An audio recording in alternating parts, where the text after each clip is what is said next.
Hola, ¿qué tal? Bienvenidos una vez más a otro video de Infórmate con los expertos. Les saluda Catherine Hidrobo, tu agente de bienes raíces aquí en el área de Long Island, New York, para la compañía Century 21 Realty. Hoy con una invitada muy especial, la abogada Pamela Zambrano, nos va a estar hablando un poquito de todo lo que tiene que ver con el proceso de la compra de la casa, pero todo lo que tiene que ver con la parte legal. Nos va a estar hablando un poquito acerca de ella, de qué es lo que se hace, en qué se especializa y sobre todo de cuáles son los puntos importantes en el momento que vamos a firmar un contrato. Pamela, muchísimas gracias por dedicarnos un poco de tu tiempo. Yo sé que mantienes muy ocupada, sacas tu tiempo para poder darle información a los seguidores que tenemos, así que muchísimas gracias. Gracias por la invitación, Catherine. Un honor estar aquí para responder todas las preguntas que las personas necesitan para entender el proceso. Muchísimas gracias. Háblanos un poquito acerca de ti, porque es la importancia que siempre lo estamos repitiendo de utilizar a un abogado que se enfoque solamente en lo que son los bienes raíces. Es extremadamente importante. Yo soy abogada de bienes y raíces.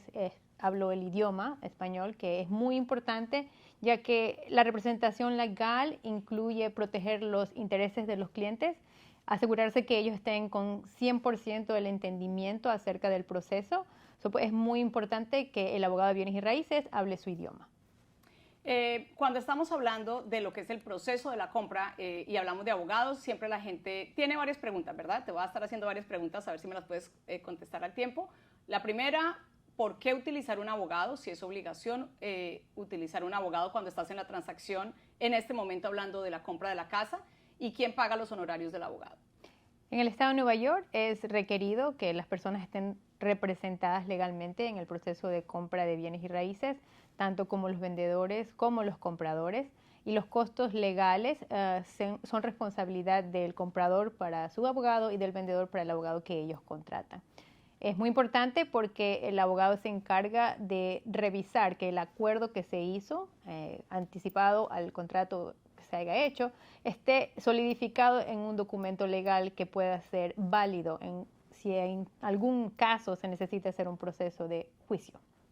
Ok, entonces, como ya saben y lo he explicado siempre, tenemos la precalificación, buscamos, encontramos la casa, hacemos una oferta, nos aceptan la oferta, en ese momento empieza el proceso de los contratos. ¿Quién crea los contratos y de qué forma funciona esto? Porque cuando yo hablo de contratos a un comprador, siempre me dicen, ok, mi abogado me hizo los contratos. ¿Quién hace los contratos? ¿Cómo funciona todo lo de los contratos?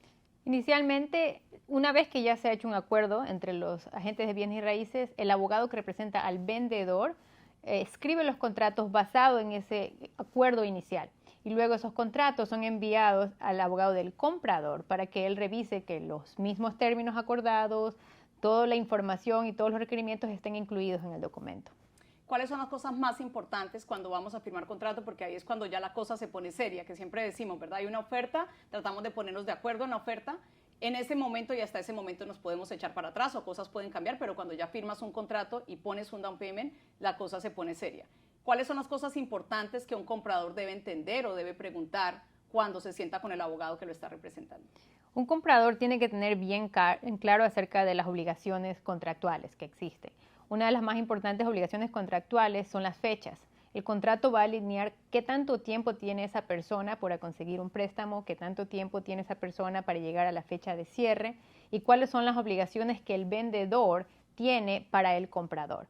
Entonces el abogado debe revisar, asegurar y explicarle al comprador todas sus obligaciones y todos sus derechos dentro del contrato. Hay algunas cosas en los contratos que pueden ser un poquito confusas para los compradores. Una de esas es que en el estado de Nueva York se compran las casas. Hay un término que se utiliza as is, no sé si puedes explicar un poquito, porque esto tiene mucho que ver con si hicimos o no una inspección de ingeniero, que es opcional antes de firmar el contrato. Entonces, ¿qué significa este término y qué tan en contra o qué tan beneficioso puede ser para el comprador?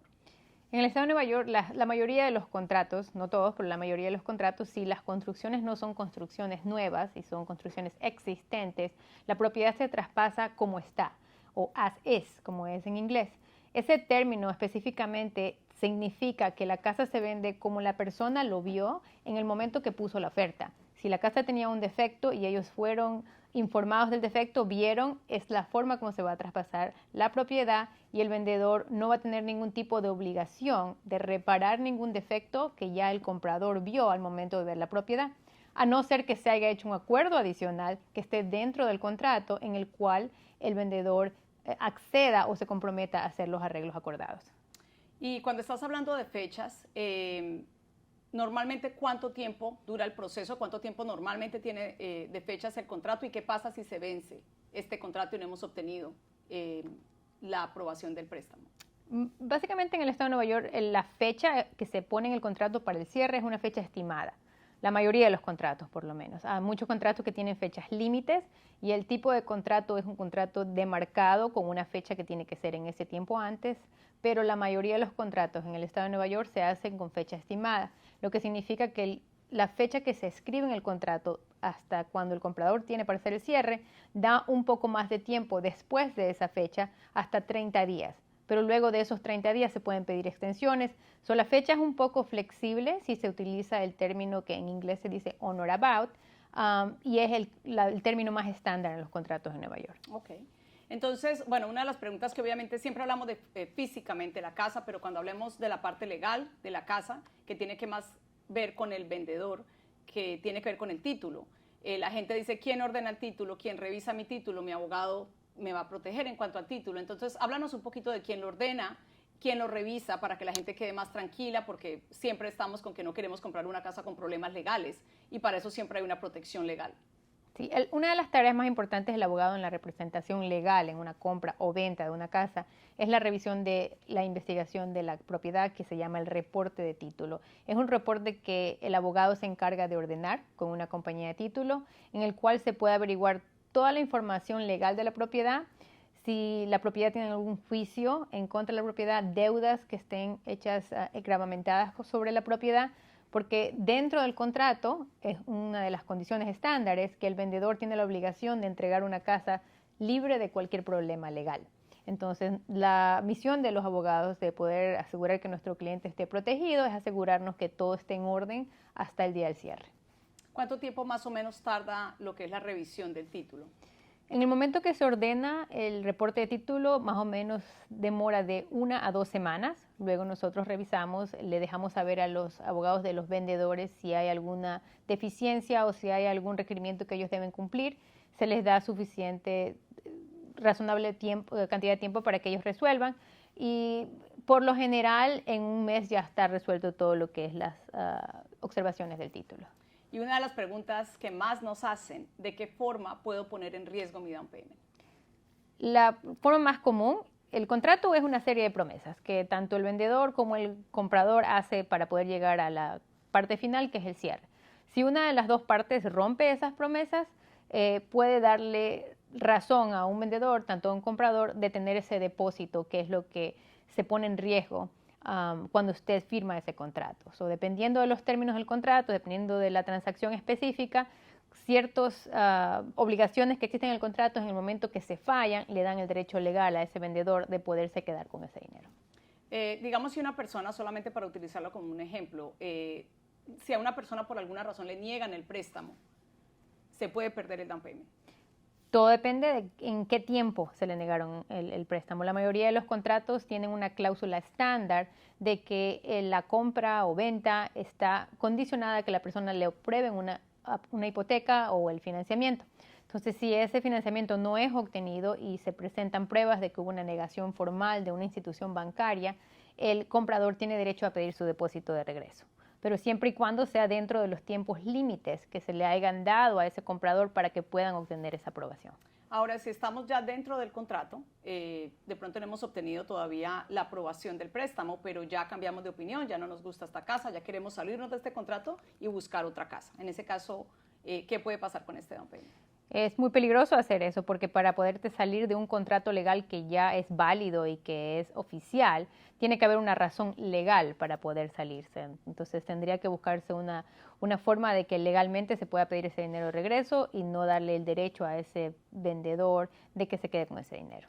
Es bien importante, señores, tener en cuenta que tenemos que trabajar con una persona que nos represente legalmente muy bien y que nos explique y que en realidad hagamos todas las preguntas y entendamos muy bien todas las cláusulas del contrato, porque ya saben que cuando ponemos dinero estamos arriesgando obviamente el dinero que nos ha costado ahorrar para la compra de esta casa y nadie quiere meterse en problemas en cuanto a eso, pero definitivamente la representación de Pamela es excelente. siempre y cuando también sigamos las reglas y no pongamos el down payment en riesgo. Cuando ya obtenemos todo, llegamos el día del cierre, que es el día más esperado. ¿Qué esperamos el día del cierre? ¿Quiénes son las personas que asisten? ¿Y cuál es la representación del abogado el día del cierre con el comprador? Por lo general, el día de cierre es la meta final del proceso, ¿verdad? Entonces, en ese momento, el abogado tiene que estar presente para explicarle al comprador y a los vendedores todos los documentos que se firman. El cierre lo que representa es el traspaso oficial de las escrituras, en donde ya la persona se convierte en el dueño de acuerdo a los cumplimientos del contrato que se hizo. En ese cierre muchas veces los agentes de bienes y raíces están disponibles para estar con los clientes, pero por lo general los que necesitan estar son los compradores, vendedores y los abogados respectivos de las dos partes, tanto como los abogados que representan al banco cuando existe financiamiento en una transacción. Y los honorarios de un abogado cuando representa a un comprador, más o menos, ¿cuánto puede ser? Depende de qué tipo de la complejidad de la transacción.